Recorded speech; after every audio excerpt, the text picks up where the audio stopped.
Well, again, this is Dennis Seiler, Seiler Woodworks, Seiler Guitars. I'm in the shop today.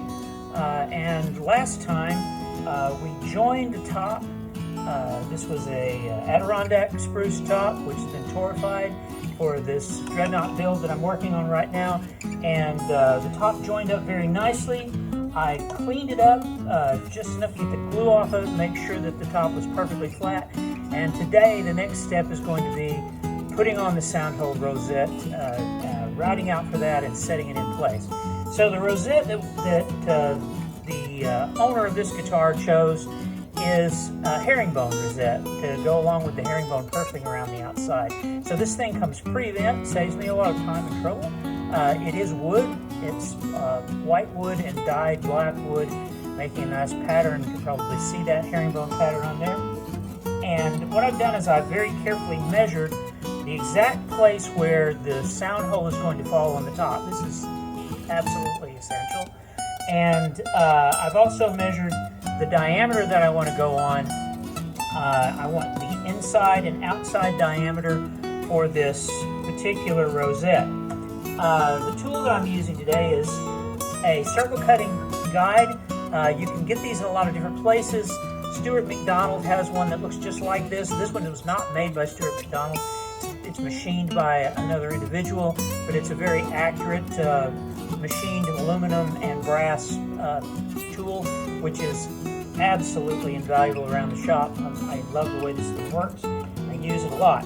So I've measured it very, very carefully where the inside and outside of this bit's going to fall, and I made sure that I have a very sharp new Dremel bit in the Dremel tool. I've set the depth of this the exact same depth as the thickness of this. And the top has not yet been thicknessed, so I'm actually going to put the rosette in first and cut the sound hole rosette, and then I'm going to thickness the top and use that because, you know, the top's going to have a hole in it when it's on the guitar. So when I'm thicknessing the top, I'm listening to the way this top sounds, and we'll go over that when I get to that point. And I want that sound to be as close to what it's going to be on the guitar as possible. And of course, it's not on the box, it's not braced, but I want that to work. So with all the adjustments and everything, remember shop safety. Be careful about what you're doing. Keep your head in the game. If you're tired, stop. And I'm going to go ahead now and line this up and cut the rosette. So here we go. Now that all the adjustments are made, I can plug in the tool, set it up over the pin. The pin is right in the center of where the rosette will be and also where the sound hole will be. And I'm going to start off by cutting a little test cut so that I can test the depth and I can test the exact distance from the center of the trammel point. And I do this right underneath where the fingerboard is going to be. So if it's a little bit off, it's all going to be covered up. Nobody will ever see it. So here we go. Testing the depth.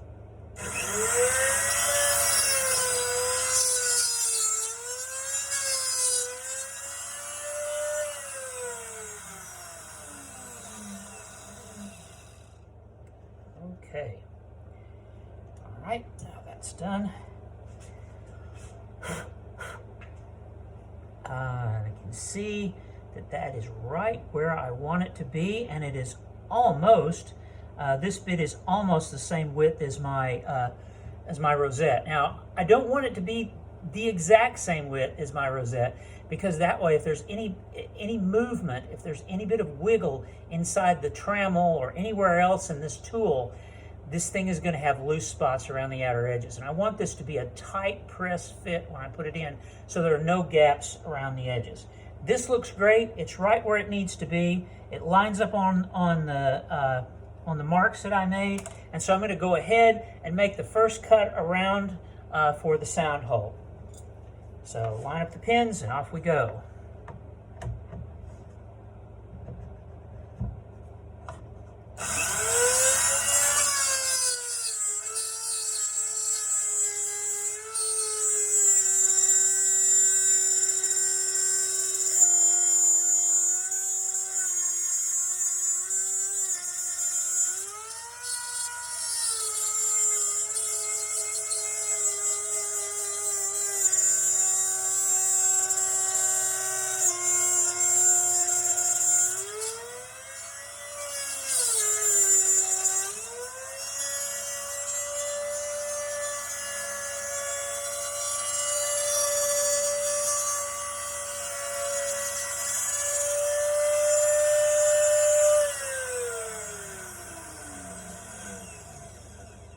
Okay, I always let the tool come to a complete stop before I move it. It's really easy to forget that, and it's really dangerous if you do. Also, make sure that you have hearing protection when you're using this. I mean, it's an annoying sound. It's a little bit like reminiscent of going to the dentist, which not everyone enjoys. But it's also potentially damaging to your ears, especially if you do it a lot. So I've got the cut, and notice that it's a very fine sawdust that comes out of this. It's a very sharp-edged bit, and now I'm going to clean this off. So I'm grabbing a brush to do that. I don't want to blow on this too much. I'm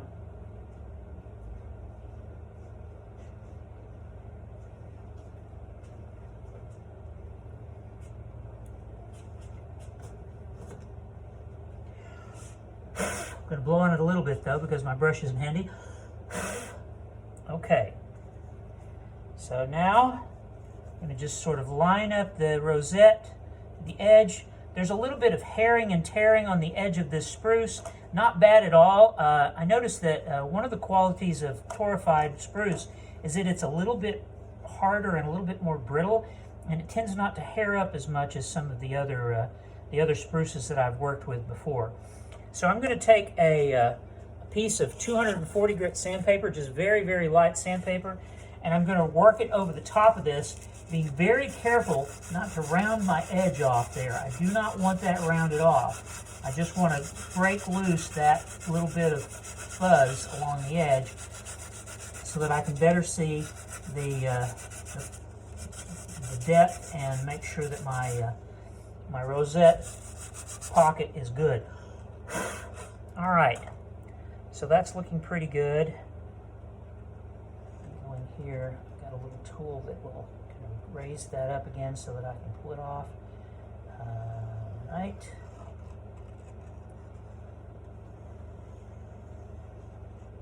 Again, it's really important that the edges of this slot be perfectly vertical, that they not taper, and that there are no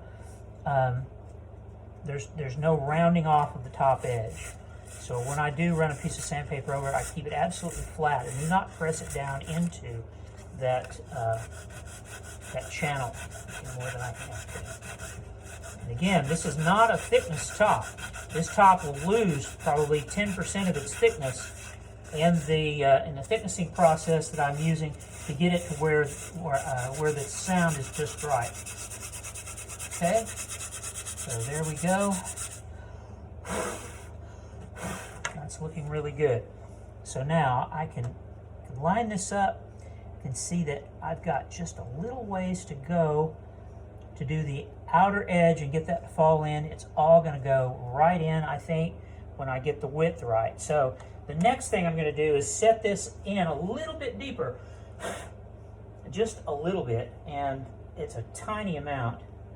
So there's a set screw here that I'm going to remove, and that's going to take a little bit more doing than I thought. Don't know my own strength.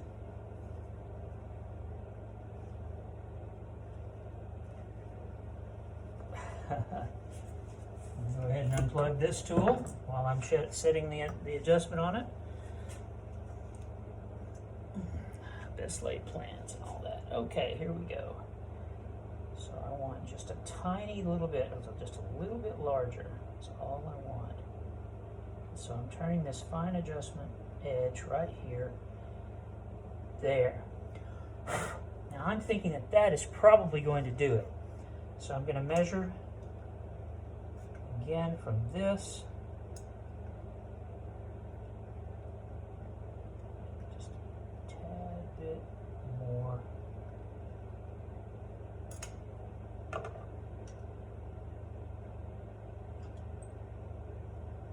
Tighten it down. And now I'm just going to eyeball it. I'm going to line it up on here and take a look at where it falls on the slot. And again, all of my testing and test cuts are right up here on the top of the soundboard, and the places that are going to be completely covered up by, there we go. Places are going to be covered. Okay. do a slight test cut. You want to sneak up on this. You just want to kiss the edge. You don't want to go over it. Just get very close. So here we go again.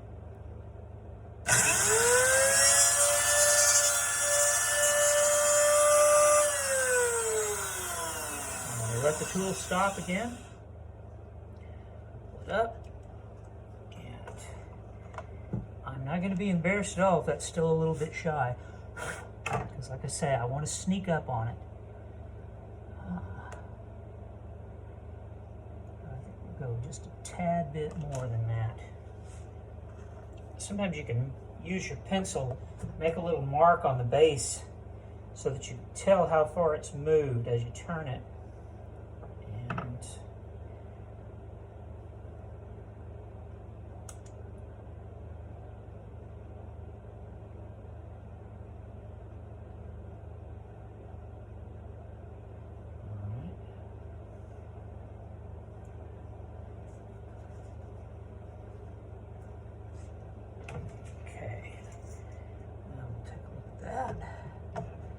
it's a little bit fiddly, it's a little bit tedious, but the tedium now makes for a much better fit later on. You want this to be on. Okay, that is just touching, so I'm going to do a little test cut. Here we go again.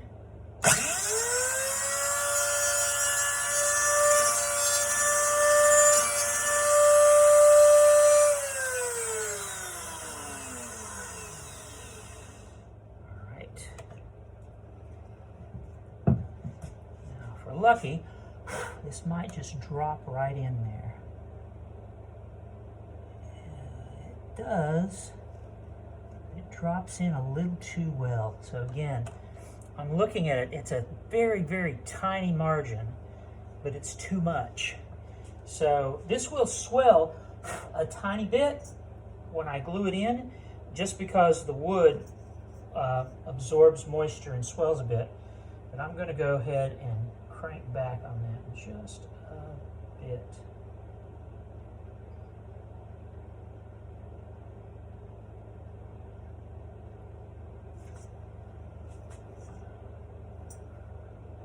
All right. It's a little bit inconvenient to use this go-bar deck, but I have to have a nice stable base for it, and that allows me to also mount the camera and line everything up. All right, okay, give that a try.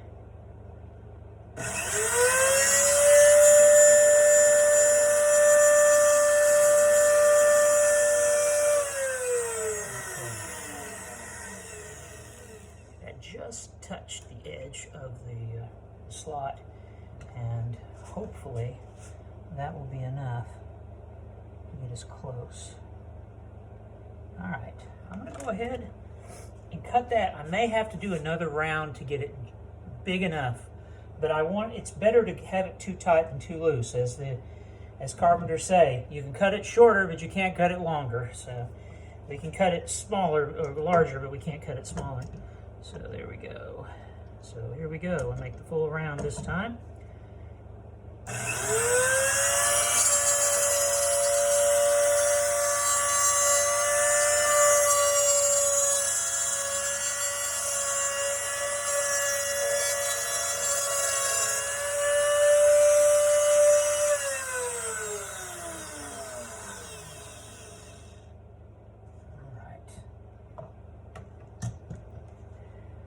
Very little dust in there because it took very little off the edge.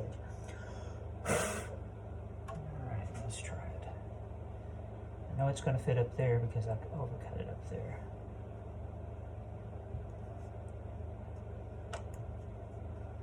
Alright, it is a little tight. It's a little too tight. So I'm going to have to make another shot. Well, maybe not.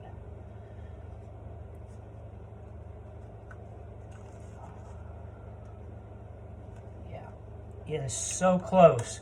I could probably force it in, and that's tempting, but I know that if I force it in, I'm going to put undue pressure on the top, and that could lead to cracks later on down the road. I don't want that. So I want it to snugly fit, but I don't want it to fit tight. I don't want it to wedge that area around the sound hole. The sound hole rosette, in addition to looking nice, is designed,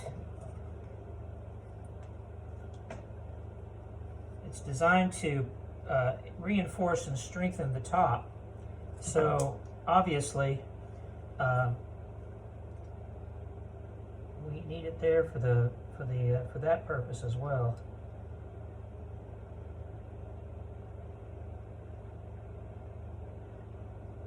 Okay. These are such tiny increments that as aggravating as it is, the final fit makes it worth the trouble. Okay, so I'm going to check this out.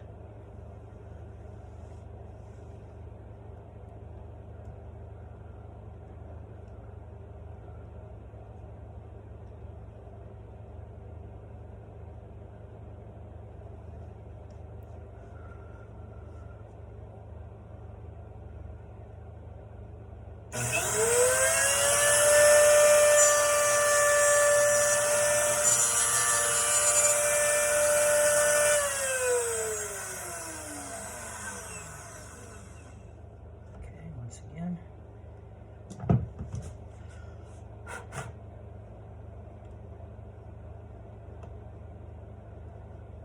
I like to speed this up and make it more convenient for the camera, but the camera is not what's important here, it's the guitar. And I'm sure that those of you who are woodworkers understand this. Probably been there yourselves. All right, here we go. I think we're really, really close. And I'm going to do this.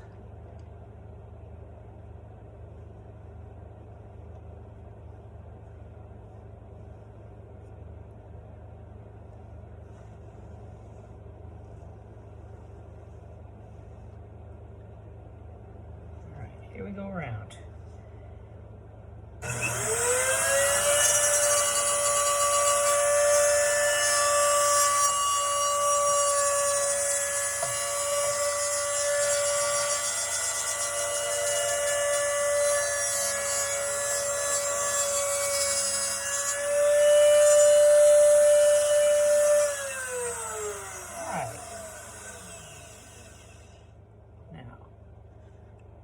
Let's check it.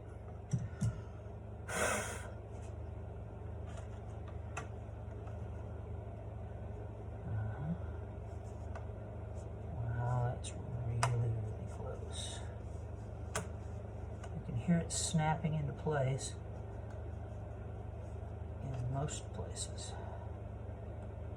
Still a couple of areas where it's a little bit tight. And you know, it's a minuscule amount, but the wood is going to swell across the grain. That part's not a minuscule amount. Wood swells across the grain a lot more than it swells with the grain. And so even routing this tiny slot in here, a certain amount of pressure on the top is going to be released. And so it will actually make that groove a little narrower in some places and a little wider in others. It doesn't seem like something that would happen, but trust me, it does. So here we go.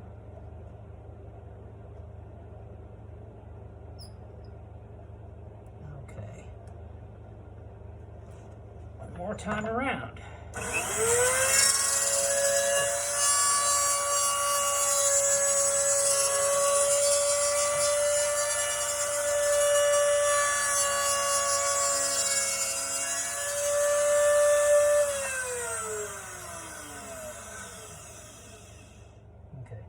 You're probably noticing as I go around and I'm going primarily counterclockwise. As I do that, my cord starts to get twisted up. So it's a good idea to stop and untwist your cord every once in a while. It's just not a good idea to get your cord in a twist. All right, here we go. Okay, there we go. That's nice. That's exactly what we want to see. That's it. Okay. We're able to sneak up on it until we snuck all the way in. So there it goes. And it just dropped into the hole, and it's very tight around the edges. You can barely see that joint. I will probably have to be careful pulling that out of there now that I've done that. But I can do it. I can pull it out. There we go. So I want to handle this very carefully because it is made of hundreds of tiny little pieces of wood, and you can break one of these. It can be done. I've broken herringbone before I learned how to bend it correctly, and once it's broken, about the only thing you can do with it is toss it. It's just not good for anything. Okay, so I got most of that around, and the temptation is to just jerk the rest of it up. And I know, do not yield to temptation. There we go. All right, now, the next step is gluing this in. And there's a couple of different ways that you can do it. If you use a water-based glue, like Titebond, like fish glue, even hot hide glue, anything with water in it, it's going to cause a little bit of swelling in the wood. And so, I mean, ideally, what I would recommend, if you can do it, is to use, if you've got if you're concerned about maybe not being able to get the thing back into the slot quickly enough, I would suggest using super glue or cyanoacrylate glue. So you can actually just use the stuff that you get off the shelf at your local big box store or in your local department store, or you can use something like this. This is called Stick Fast. It says CA thin. CA stands for cyanoacrylate, and it's just super glue. The nice stuff about this is I get it in larger bottles. It doesn't take any time at all to go through one of those tiny bottles. This is great stuff for repair. It's great for hairline cracks. It's great for finishing, repairing finish. So if there's a little chip missing in the finish, I can very carefully fill that in with this, level it off, go through a couple of different grits of wet sandpaper, and polish it up, and it disappears. And so it takes care of that problem. These larger bottles are handy. There's an accelerator that goes with this stuff. You just spray it on and the stuff dries instantly. But you know, this stuff dries in a few seconds anyway, and a lot of times that accelerator will cause this to dry so quickly it just puts out a puff of smoke, and you get sort of yellow or white frothy stuff on there. I hate the way that looks. I don't like the idea of it. I think, if I'm going to the trouble of repairing an instrument that I expect to outlast me and my customer and maybe their kids, why am I in such a hurry? So slow down and use something else. Now, here, the problem with CA glue, with cyanoacrylate or super glue, is that it's so thin. It says it's water thin. It's actually more like alcohol thin. It's so thin it will wick into the wood. It will run into the wood and run along the grain, and it can, in some woods, discolor the wood a little bit. So if you're, using a nice clear natural lacquer finish or any other kind of clear finish on a guitar, you don't want this yellowish tint hanging around in the vicinity of the sound hole. So I'm going to go ahead and put this in with fish glue. It's a little bit risky, and it will take it a little bit longer to dry, but as I said before, what's my hurry? So I'm going to go ahead and put that in so that I don't run that risk. Now, if you want to go ahead and use the CA glue anyway, you can if you seal the wood before you use the glue. And the easiest way to do that is with some very thin shellac. So if you mix up some shellac and you, like this, like I have right here, you can actually thin this down with a little bit of alcohol, rub it around in the slot, rub it out, and that will soak into the wood, dry very quickly, being alcohol-based, and then you can pop the rosette in, move it around, get it exactly where you want it, drop the CA glue on it. The CA glue will run underneath, run along the cracks and crevices by capillary action, and the whole thing will be fixed in there, solid and permanent. And that will also avoid the nasty bleeding problems that you sometimes have. So, as I said, I'm going to go with the fish glue, and I'm going to move very quickly with this because I don't want to give it time to swell up and make the slot too small for the rosette to fit in. So, I have handy sitting by a couple of pieces of waxed paper. I have a block of wood. which I've prepared for this purpose, and it's right here, somewhere handy. Yeah, there it is. So I have a block of wood, and I'm going to go ahead and put that on, and then I will, as soon as I'm sure that it's all the way down in the bottom of the slot, all the way around, it's really important that this bottoms out in the bottom of the slot, then I'm going to glue it down, and I'm going to clamp it with that piece of wood, and we're going to go from there. All right. I think I'm going to go ahead and pull this pin, because I don't really want to have to deal with that being in the way when I'm gluing and clamping.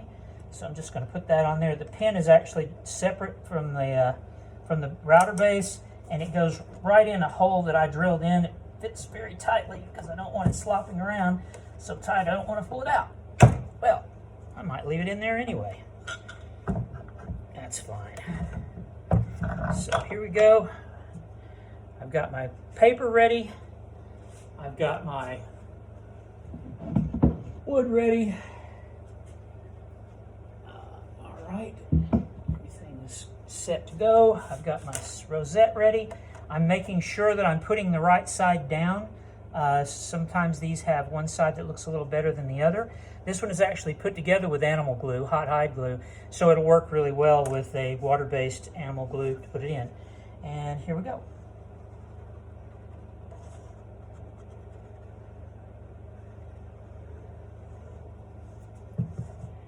Another nice thing about fish glue is that it does not cause problems under finish.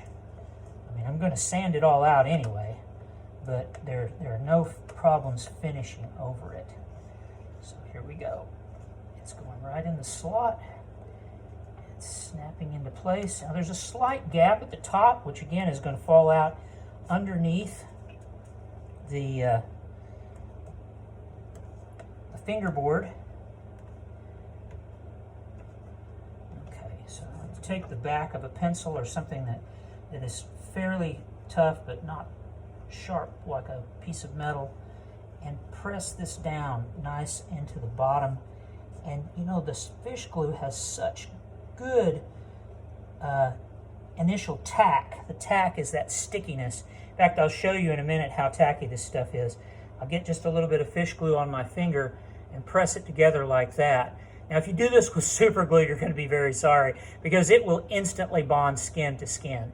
So that's something I should warn anybody about who's planning on using super glue.